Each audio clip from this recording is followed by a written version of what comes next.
At the top of a hill, where the wind caressed the trees as if whispering ancient secrets, lived an old monk named Daisher. His temple was small, built of weathered wood and surrounded by an expansive bamboo forest. Every dawn, he would sit in the same spot, a smooth rock by the pond, unmoving, unspeaking. He simply observed. He simply listened. The people from the nearby village considered him a wise man, though few truly understood his silence. Some said he spoke with the spirits of the forest.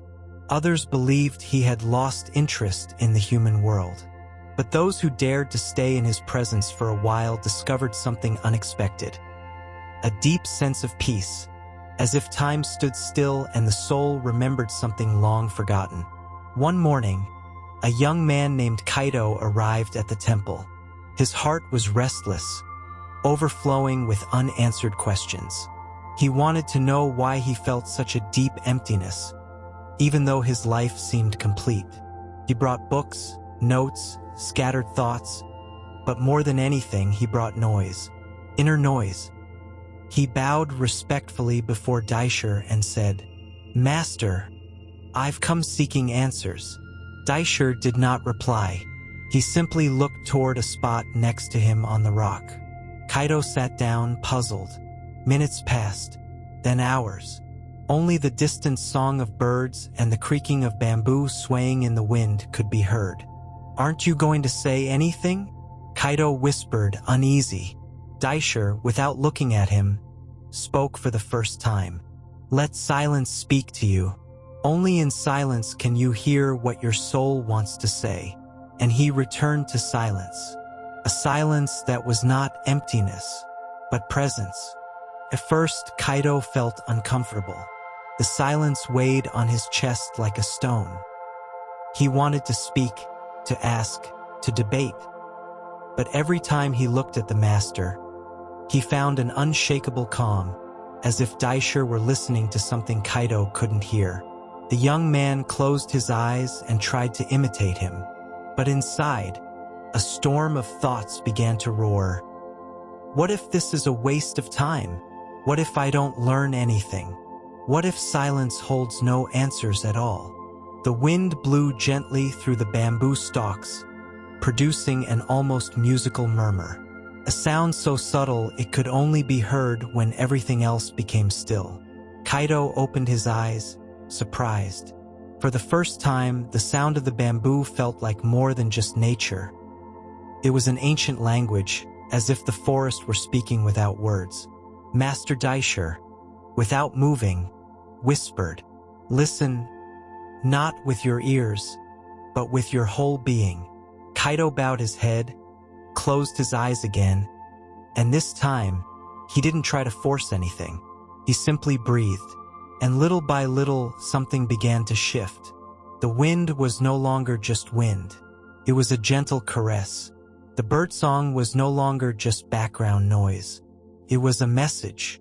And the silence was no longer absence, but the deepest voice he had ever heard. In that moment, he understood. His soul didn't need answers. It just needed to be heard. The sun began to slowly descend, painting the sky in shades of gold and orange. Kaido, without realizing it, had spent the entire day in silence beside the master. For the first time in a long while, he felt no rush, no anxiety either, just a kind of stillness that felt unfamiliar, yet deeply familiar. As he gazed at the reflection of the sky on the pond, he noticed that his mind, once agitated like an overflowing river, was now flowing gently. The thoughts were still there, but they no longer swept him away. They appeared, then faded, and in between each one, something new emerged. The pause. It was in that pause that something magical happened. As if between each thought, a door opened to something vaster, more real. Something that couldn't be defined, but felt like home. Master Daisher slowly stood up and looked at the young man. When the mind grows quiet, the soul speaks, but its language is not words. It is presence. Kaido nodded, not because he fully understood, but because he had begun to feel it. He had spent years searching for answers in books, theories, intellectual paths, and yet everything he needed had always been there. In the center of his own being, waiting to be heard, the master began to walk toward the temple, his steps crunching softly on the gravel. Kaido followed him in silence. That night, he would sleep on the wooden floor, covered only by the moon. But within him, something had been lit.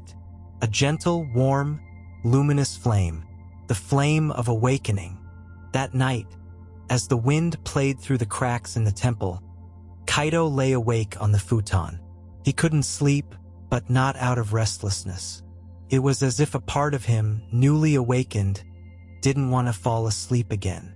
There were no noisy thoughts, no anxiety, no urgency. Just a feeling of being present, fully present, for the first time in his life. He listened to the sounds of the night, the distant song of crickets, the creaking of the wood with each gust of wind, and beneath it all, a silence that wrapped around him like an invisible cloak. Then, something within him began to speak. It wasn't a voice with words. It was more like a gentle certainty, an inner breeze whispering, "You are exactly where you need to be. Stop seeking outside what can only be found within." A tear slid down Kaido's cheek, not from sadness, but from recognition, as if he had finally remembered something he had always known, but had forgotten in the noise of the world.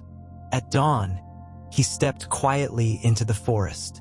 He walked among the bamboo, touching the trunks with reverence, as if they were ancient teachers.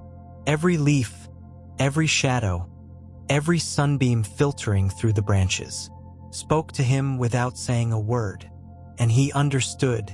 He didn't need more answers.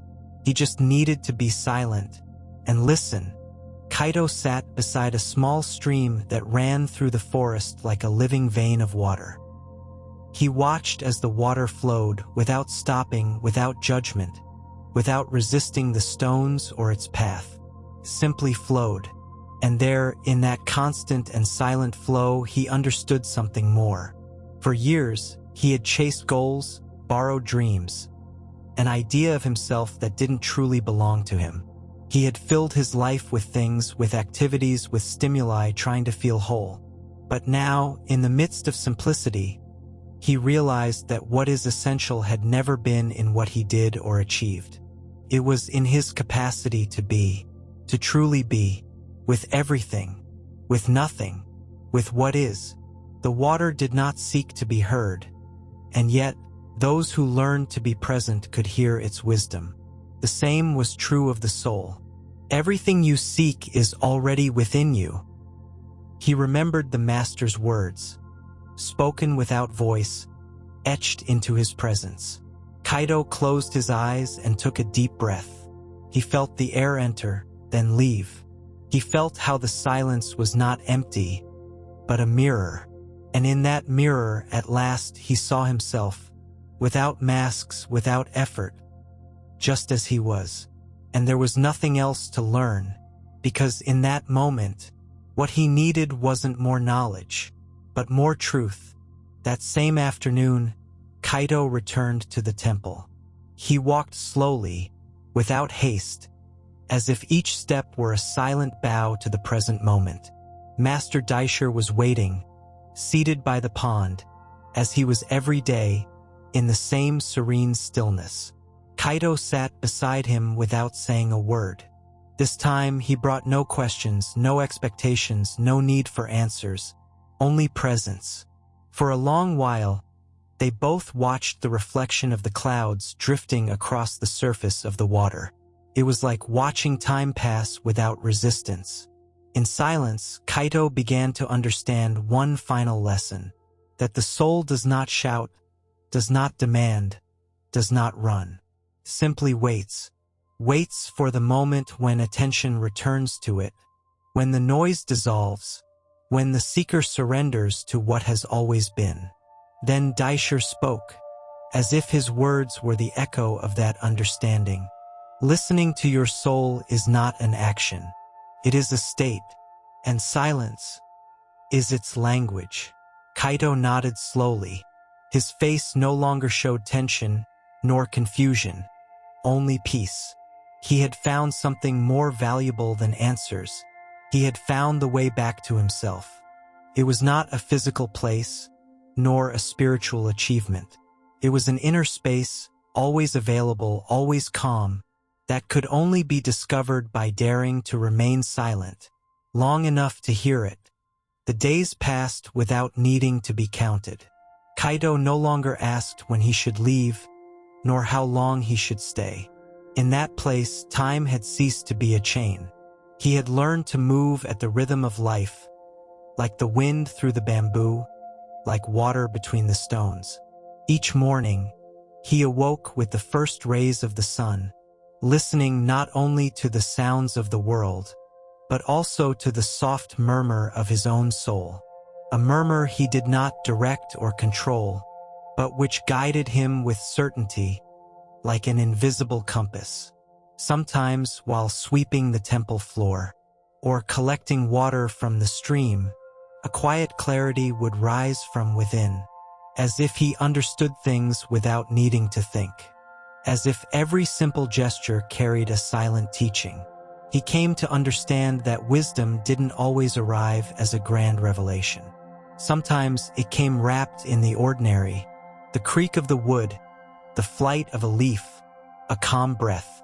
One afternoon, while sharing tea with the master, he broke the silence for the first time in days, not to ask a question, but to offer a truth.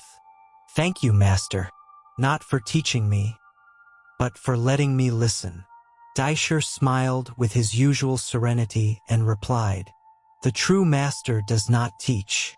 He merely points the way and waits in silence for you to recognize it." At dawn on the 8th day, Kaido rose before the sun. He looked at the temple one last time, gratitude in his eyes, silence in his heart. He needed no long farewells, no solemn words. The master watched him from a distance, nodding with a stillness that said everything. Kaido began his journey back to the world, but he was no longer the same. He carried less weight on his shoulders and more space in his chest, not because he had found all the answers, but because he had learned something far deeper, how to truly listen to himself. And whenever the noise of the world threatened to drown him, he remembered what he had learned among the bamboo, that silence is not emptiness. It is the refuge where the soul reveals itself. He walked with gentle, steady steps. He no longer needed to run. His rhythm was the rhythm of the present. His guide, the quiet voice of the heart. And in each breath, each simple gesture, each moment of full attention, he knew he was listening, because one who has learned to listen in silence has learned the most sacred language of all, the language of the soul.